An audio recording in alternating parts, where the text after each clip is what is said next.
So this is Spring Grove Prairie Cemetery. It's a relic of the original prairie that would have been in Illinois. It's surrounded by farmland. Most of the prairie got converted to farmland.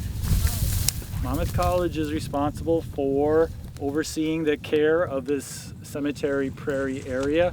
One of those things we do is burn the prairie, and we burn one half of it every year. So this year we are burning the south half. It will get hot. It's necessary to burn a prairie as a maintenance practice. Otherwise it gets invaded by woody plants. So all of the native prairie plants will grow back up.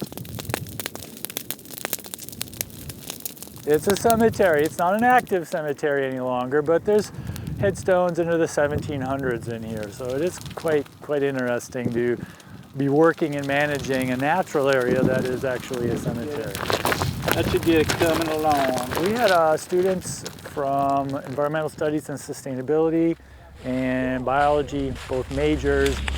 I teach a class that is specifically about natural areas management, including prairies, riparian woods, and forests and so on. So this was built into their curriculum.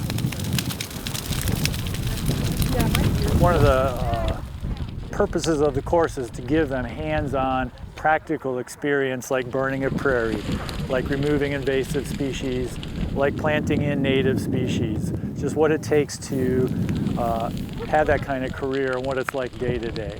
So yeah, and it's a great thing. I tell them, you put this on your resume. This is something not everyone gets to do.